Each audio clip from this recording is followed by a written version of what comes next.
One group calls on the Marcos administration to intervene and avert what could be non-stop increases in the price of rice.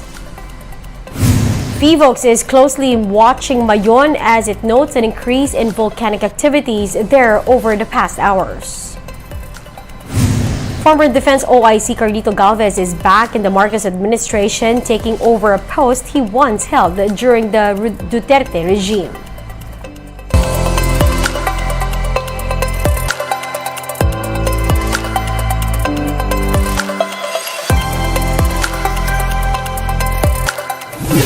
Fast, focused, and fearless. Here's a roundup of stories we're watching now. I'm Riza Diaz. Rice prices are up in some wet markets in Metro Manila. Prices of the staple have increased by as much as 3 pesos per kilo the past week. Local well-milled rice now ranges from 40 to 45 pesos per kilo, while premium and special varieties of the commodity are now at 48 pesos to 56 pesos per kilo. Now, for imported rice, well-milled is now priced at 41 to 44 pesos per kilo, while premium and special rice range from 48 to 180 pesos per kilo. Agriculture Group SINAG is warning that prices of rice will continue to increase until July. Earlier, the Department of Agriculture admitted that rice is more expensive now due to its improving quality and movements in both world and local markets. Ang spokesperson ng Department of Agriculture na doon binanggit niya na tataas ng 5 pesos per kilo ang presyo ng bigas. At mula nun ay talaga nang wala ng preno ang pagtaas ng presyo ng bigas. Mismo ang Department of Agriculture ang nagsasabi na okay ang stock ng bigas. Pero yun lang, ang may hawak ng stock ay syempre yung mga millers, mga traders, mga importers. Ang interest nila ay talagang magpayaman, kumita ng kumita. The Food and Drug Administration has approved Pfizer's COVID-19 bivalent vaccine for minors aged 12 and up. Now, this means the bivalent shots will now be commercially available. The FDA assured that the jabs underwent a strict evaluation process, clinical trials, and assessment before the certificate of product registration was granted. The regulatory body also urged other pharmaceutical companies to apply for CPR for their own vaccines. Now, in other news, state volcanologists have observed an increase in seismic activity and ground deformation over Mayon volcano. PHIVOLCS reported that about 102 volcanic earthquakes have been logged between June 25 to 26. An additional 100 volcanic tremors were also recorded between 5 in the morning and 3 in the afternoon today. Now, aside from this, PHIVOLCS said effusion of lava and rockfall events are still being observed in the volcano. Alert Level 3 has been hoisted over Mayon since June 8, and PHIVOLCS said it has noted a sudden change in monitoring parameters for the volcano. We're bringing you more stories after this quick break. Keep it here on One News.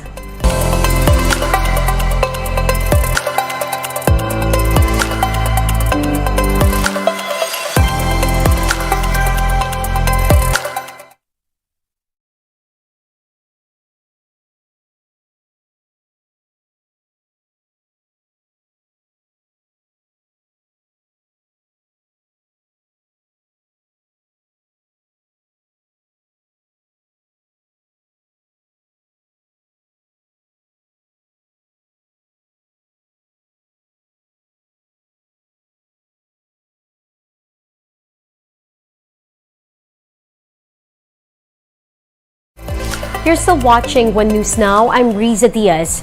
Former Defense OIC Carlito Galvez has been reappointed to his previous post as Presidential Peace Advisor.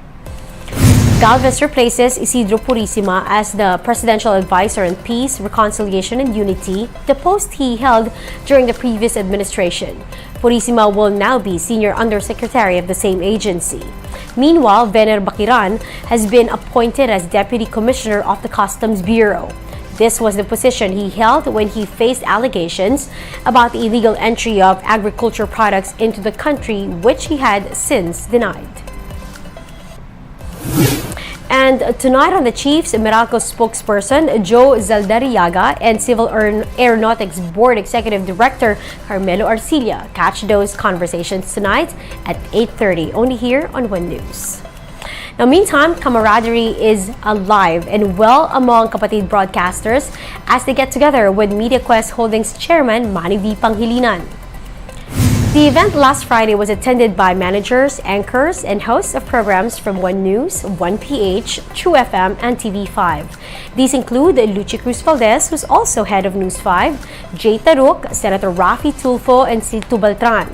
Also present in the event were Cathy Yang, Ted Filon, Corina Sanchez, as well as Carla Estrada. In sports, the Blackwater Bossing and the Barangay Ginebra Gin Kings both escaped their respective opponents in the PBA On Tour. The details in this report. The Blackwater Bossing looked well on their way towards the win after holding an 11-point lead in the fourth against the Phoenix Fuel Masters in the PBA On Tour. But Phoenix was relentless and ate away at the lead in the final minutes of the game, bringing it down to 2 points. Blackwater, though, was able to hold off the late comeback, and Phoenix didn't have a chance to get a shot off. Final score, 92-90 for the Bossing. Troy Rosario led the way for Blackwater with 24 points and 8 rebounds. This is the team's fourth win in the preseason tournament against 3 losses. Phoenix fell to a 3-4 record. We just have to trust each other kasi last game, hindi namin nakuha yung panalo na gusto namin. Ngayon talagang kahit anong mangyari, talagang kukunin namin yung panalo para makapag-bounce back. Kailangan mag-set ng tone lagi. Practice man yan o game. Play goes on, Demusis will finish the fast break. The second game was a nail-biter as well, between the Barangay Ginebra Gin Kings and the Rain or Shine Elastopainters. The Elastopainters had a 6-point lead with less than 2 minutes to go.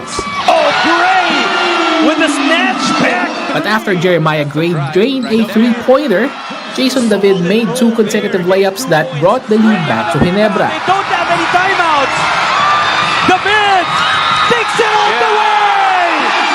ROS's final shot at the buzzer was off the mark, giving the Gin Kings a 108-107 win.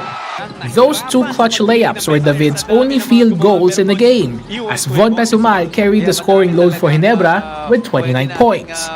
Ginebra has now evened its win-loss record at 3-3, while dealing Rain or Shine its first loss in 5 games. PBA On Tour action continues on Wednesday at the Naris Arena in Pasig. The TNT Tropangega will take on the Meralco Bolts at 5 p.m., while the NLEX Road Warriors will battle the San Miguel Beermen at 7:30 p.m. One News Now will be back tomorrow at 7 in the morning. I'm Riza Diaz. We are One News. All sides, all the time.